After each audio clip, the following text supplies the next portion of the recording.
Good morning student. ये class 8 का जो है फर्स्ट पीरियड है। तो ये ज्योग्राफी का जो फर्स्ट चैप्टर है उसका नाम है रिसोर्स। देखिए ये चैप्टर क्लास 10 में भी आप पढ़ोगे। क्लास 10 में जब जाओगे तो ज्योग्राफी का फर्स्ट चैप्टर यही मिलेगा, रिसोर्स। ठीक है, तो पहले ये जानना है कि रिसोर्स क्या चीज है। तो रिसोर्स का मतलब होता है यूजफुल थिंग। यूजफुल थिंग किसको कहते हैं? यूज हम किसको करते हैं? जिसकी हमको नीड होती है। ठीक है, तो नीड जब हमारे नीड को पूरा करेगा तो मेरे लिए क्या हो गया? यूजफुल। तो हम रिसोर्स को दो तरह से नापते हैं, यूटिलिटी कितना उपयोगी है मेरे लिए, और वैल्यू उसका कितनी कीमत है, वर्थ कीमत कितनी है। अब देखिए हमें प्यास लगी तो वाटर क्या है, हमें काम आया तो मेरे लिए रिसोर्स हो गया। ये मार्कर है, हमें लिखने में काम आ रहा है, ये रिसोर्स है। तो इस हिसाब से देखा जाए तो अर्थ पे जितने चीज है सभी रिसोर्स ही है, क्योंकि वो किसी न किसी रूप में हमारे काम आते हैं। तो जो चीज हमारे काम आ रहे हैं वो सब रिसोर्स है। All useful thing on the earth which can satisfy our need। तो हमारे नीड को जो पूरा कर रहा है, फैन है, फ्रिज है, कुछ भी देखो आप, कुछ न कुछ वो काम आ रहा है, हमारे नीड को पूरा करता है, तो वो रिसोर्स है कि नहीं? तो रिसोर्स जो है होते नहीं, बनाए जाते हैं। जिम्मरमैन स्कॉलर उसने कहा कि रिसोर्स होते नहीं, बनाए जाते हैं। यानी हम उसको यूजफुल बनाते हैं अपने हिसाब से। आयरन और सिर्फ कितनी कुछ चीज बना लेते हैं, fridge, cooler, washing machine, AC, ठीक है, पेन, कुछ भी बना ले, तो हम उसको मॉडिफाई करने वाला कौन है? ह्यूमन है। तो ह्यूमन है उसको मॉडिफाई करता है। अब यहां पर देखना है कि रिसोर्स जो है,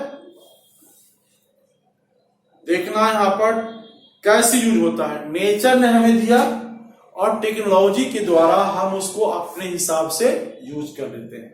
तो नेचर ने उसको दिया, और टेक्नोलॉजी कहां होता है? इंस्टीट्यूशन में। इस तरह से देखिए, इसको ट्रायंगल बना देते हैं। यहां देखिए ह्यूमन है, टेक्नोलॉजी है,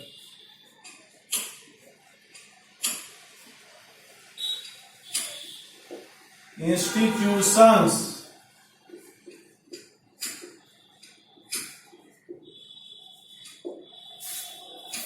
ठीक है ना? हाँ, नेचुरल रिसोर्स।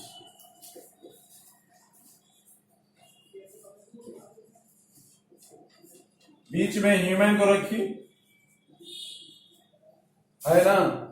तो नेचर ने जो चीज दिया है उसको हम टेक्नोलॉजी के द्वारा यूज करेंगे। जैसे फॉरेस्ट है तो हमको बेंच बनाना है, तो बेंच बना के, बेंच का कोई पेड़ तो नहीं होता, बेंच कौन बनाता है? ह्यूमन। हमने एरोप्लेन बना लिया एल्युमिनियम से, तो नेचर ने बॉक्साइड दिया, हमने एल्यूमिनियम बनाया उससे और फिर एरोप्लेन बनाया। तो ये टेक्नोलॉजी से बना। कैसे बना? टेक्नोलॉजी से। टेक्नोलॉजी कहां से आया? इंस्टीट्यूशन से। डॉक्टर, इंजीनियर, साइंटिस्ट कहां जन्म लेते हैं? इंस्टीट्यूशन में। पहले वो पढ़ते हैं तब न वो कुछ कर पाते हैं। तो ये तीन चीज का इंटरेक्शन होता है तब वो रिसोर्स बनता है। समझे बात को? नेचुरल चीज को हम टेक्नोलॉजी के द्वारा मॉडिफाई करते हैं, और मॉडिफाई करके हम अपने लिए बेटर यूज उसका कर लेते हैं। अब यहां पर देखना है नेचुरल रिसोर्स को। देखिए कहता है टाइप ऑफ नेचुरल रिसोर्स। तो अब यहां पर देखना है कि रिसोर्स का कई भागों में बांटते हैं, क्लासिफाई करते हैं। तो उसका बेस अलग अलग होता है। तो किस बेस पर हम क्लासिफाई करेंगे? On the basis of development. पहला on the basis of their development. Classification of resource को देखेंगे। यहां पे इसको हटा देते हैं। तो देखते हैं यहां पर क्लासिफिकेशन ऑफ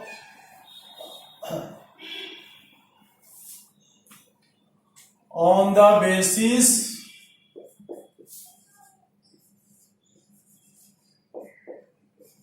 ऑफ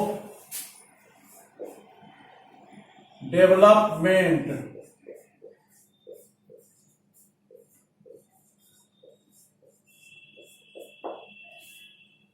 डेवलपमेंट के बेस पर कितना डेवलपमेंट हुआ उसका 30%, 0 से लेके 100 तक देखेंगे कितना परसेंट उसको हम डेवलप किए हैं, इस चीज को देखेंगे।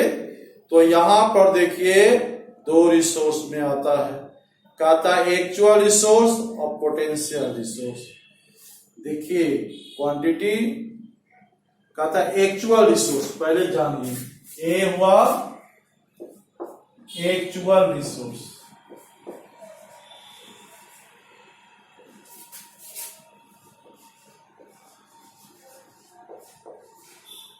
और बी में है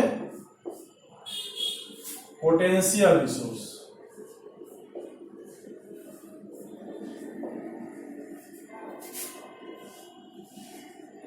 अब यहां पर देखना है एक्चुअल रिसोर्स किसको कहते हैं, समझिए पहले व्हाट इज एक्चुअल रिसोर्स।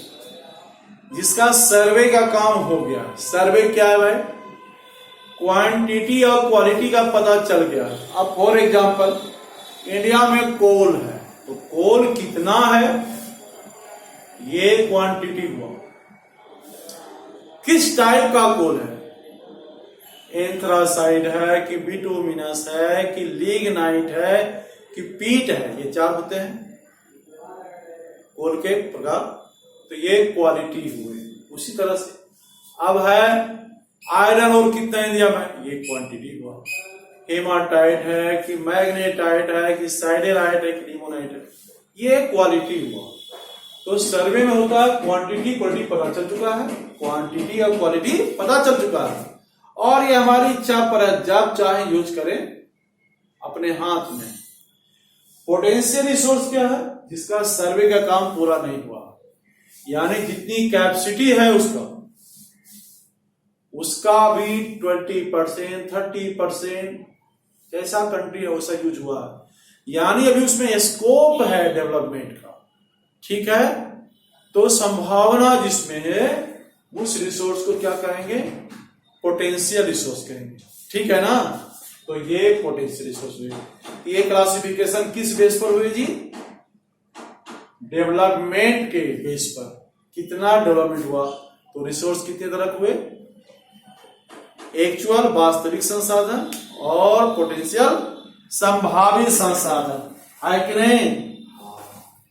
आप जरा देखिए based on origin,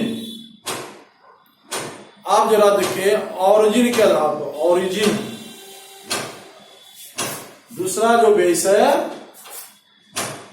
on the basis of origin. देखिए ऑरिजिन क्या होता है, what is origin, evolution. Origin means evolution, evolution means birth, जन्म। इसका जन्म कैसे हुआ, इस बेस पर देखेंगे तो रिसोर्स 2 तरह है। देखिए लिखते हैं यहां पर, ए बायोटिक और B A biotic.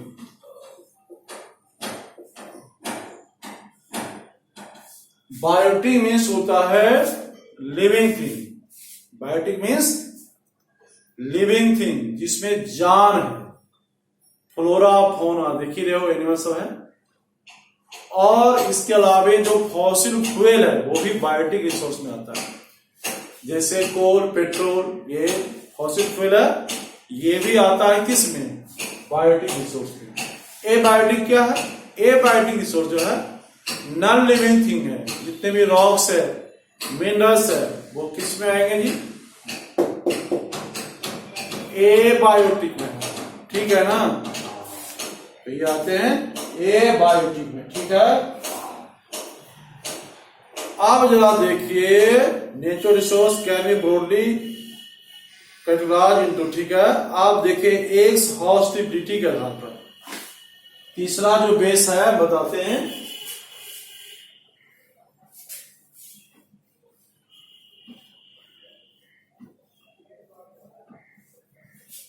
On the basis of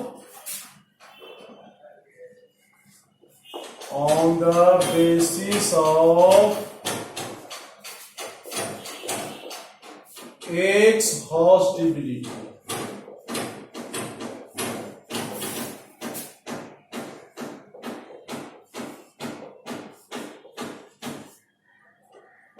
x hostility में क्या होता है? समाप्त होना। एक्स हॉस्ट में होता है समाप्त होना।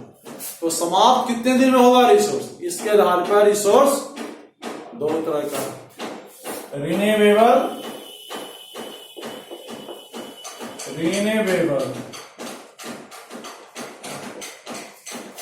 और दूसरा है non renewable. Okay, non renewable. तो रिन्यूएबल रिसोर्स क्या है भाई?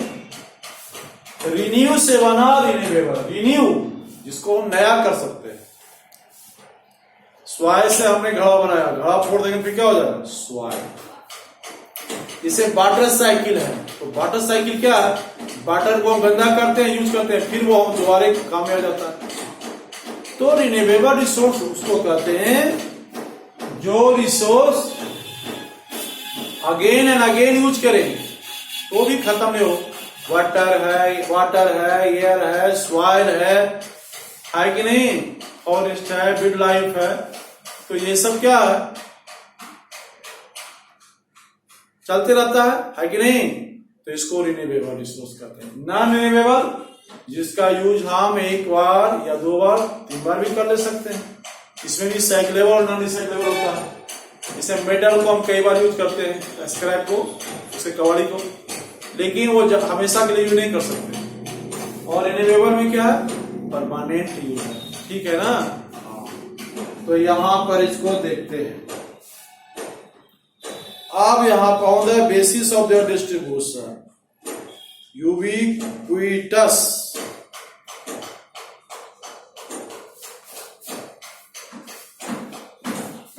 on the basis of their distribution, on the basis of distribution,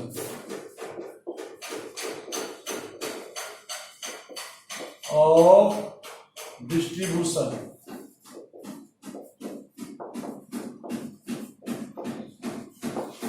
पहला है यूबिक्विटस,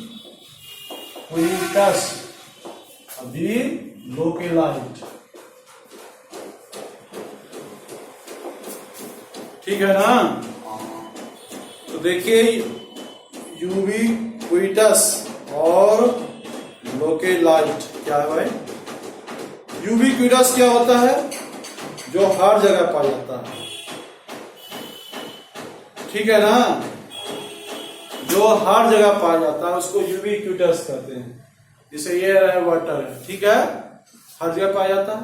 और लोकेलाइज्ड जो खास जगह पर ही पाया जाता है। ठीक है, हर जगह नहीं मिलता। सिर्फ पेट्रोल है, हर जगह तो नहीं मिलता। तो ये लोकेलाइज्ड हुआ। ठीक है ना?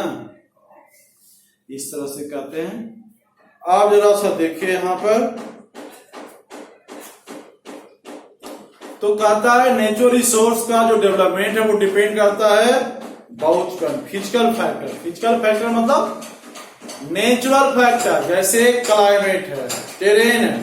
टेरेन समझते हो ना? लैंड, वो हिली एरिया है कि प्लेन है कि प्लेटिव है, इस पर डिपेंड करता है ना, क्लाइमेट है। और अल्टीट्यूड, अल्टीट्यूड मतलब ऊंचाई, हाइट, कितने हाइट पर है वो कहता है the distribution of resource is unequal. तो वर्ल्ड में आप देखोगे कि रिसोर्स का जो डिस्ट्रीब्यूशन है वो इक्वल नहीं है, अनइक्वल। कहीं पर कोई चीज जरूरत से ज्यादा है, कहीं पर बिल्कुल भी नहीं है। ठीक है ना? हाँ। तो यहां पर समझने की बात है। अब यहां पर देखिए ह्यूमन मेड रिसोर्स और ह्यूमन रिसोर्स, दो बात का समझना। इसको हटाते हैं अब, ह्यूमन रिसोर्स और ह्यूमन मेड रिसोर्स में अंतर समझिए।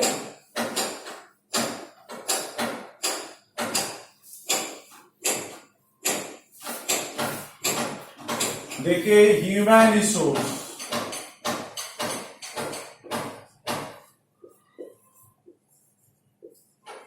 और human made resource, human made resource.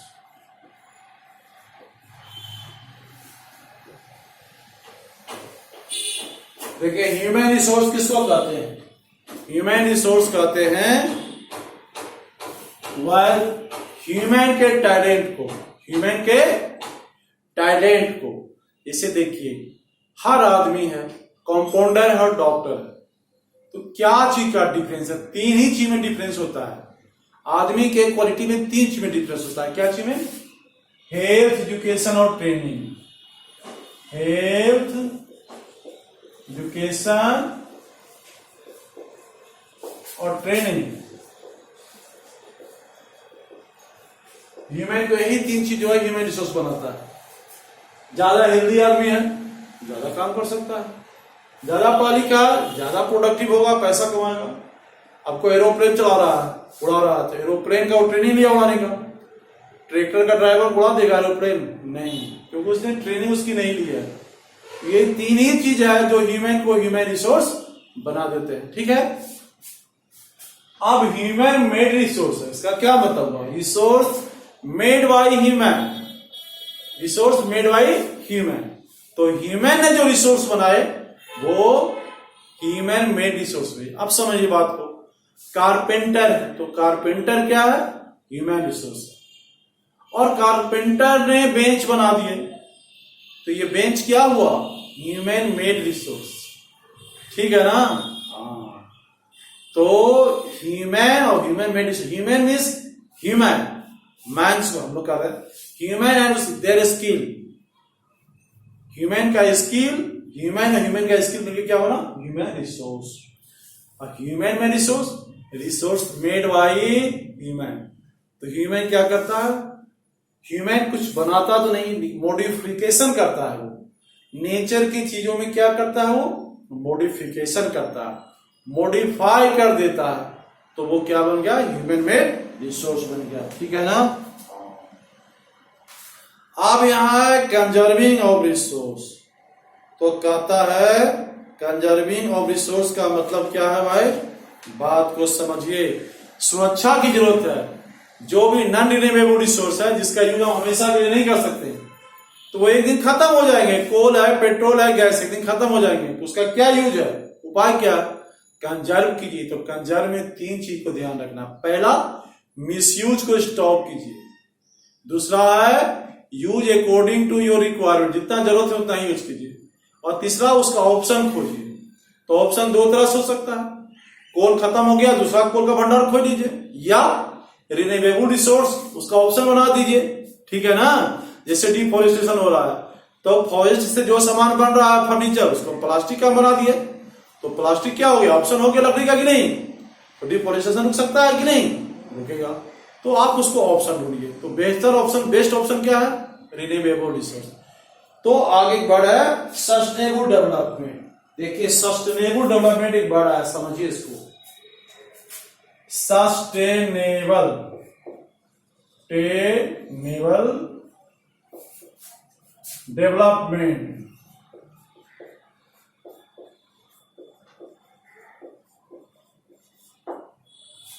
तो सस्टेनेबल डेवलपमेंट क्या है? ऐसा डेवलपमेंट, इसमें दो बात का ध्यान रखना। नेचर को डैमेज नहीं करना, क्योंकि इनपुट का सोर्स कौन है? नेचर है, तो नेचर को डैमेज नहीं करना। अब नंबर 2, नेक्स्ट जनरेशन के लिए बचा के रखना। तो नेचर को हम डैमेज नहीं करेंगे तो नेचर सदा साथ देगी। आजकल देख रहे हो global warming, pollution different type का है, ओजोन लेयर डिप्लीशन है। ये किसकी देन है? ह्यूमन की गलती के कारण है। तो हम नेचर को डैमेज नहीं करेंगे, तो नेचर सब दिन साथ देगी, इको फ्रेंडली बिहेव करेंगे। इसी का नाम है सस्टेनेबल डेवलपमेंट। तो हम नेचर को डैमेज नहीं करेंगे और नेक्स्ट जनरेशन के लिए बचा के रखेंगे। जैसे हमारे ग्रैंडफादर हमारे लिए बचा छोड़ के गए, तो हम भी नेक्स्ट जनरेशन के लिए छोड़ के जाएंगे। तो ये दो चीज में इससे क्या होगा, सस्टेनेबल डेवलपमेंट का मतलब होता है ऐसा डेवलपमेंट जो कभी नहीं रुके। तो ऐसा कब पॉसिबल है, जब हमेशा नेचुरल रिसोर्स अवेलेबल रहेगा, है कि नहीं। कई रामायण महाभारत लोग बोतल का पानी पीते थे नहीं, क्योंकि वाटर पोल्यूशन नहीं थे। आज देखिए वाटर पोल्यूशन है, बोतल का पानी लोग पी रहे हैं, फिल्टर का पानी पी रहे हैं। तो किसकी गलती है, ह्यूमन की गलती है कि नहीं। तो सस्टेनेबल डेवलपमेंट समझिए, ऐसा डेवलपमेंट जो कि नेचर को डैमेज किए बिना किया जाए, ठीक है ना। तो सस्टेनेबल डेवलपमेंट का कहता है, देखिए यहां पर कुछ दिया हुआ है कि अब यहां पर देखना है कि सस्टेनेबल डेवलपमेंट अगर है, दुनिया में बहुत सारे इस पर कॉन्फ्रेंस हो चुके हैं।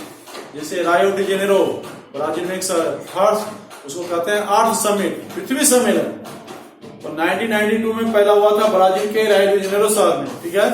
मकसद क्या था, पहली बार दुनिया के लोगों को ध्यान गया इस पर कि दुनिया को बचाना है तो सस्टेनेबल डेवलपमेंट को अपनाना पड़ेगा, यानी नेचर को पहले बचाओ। आप नेचर को नहीं बचाओगे तो खुद भी नहीं बचोगे, और अगर नेचर बच गया तो आप भी आराम से बचोगे। और ये जो डेवलपमेंट है वो चलता रहेगा, ऐसा नहीं हो कभी लोग नहीं सुन रहे हैं और फिर तांगा से चलना पड़े, सारे फ्यूल खत्म, वो दिन है ना। अगला जनरेशन को कोल जो है म्यूजियम में देखना पड़े कि देखिए दिस इज कोल, ऐसा दिन नहीं आवे। यही है सस्टेनेबल डेवलपमेंट, ठीक है। तो नेक्स्ट क्लास में आपको अगला चैप्टर बताएंगे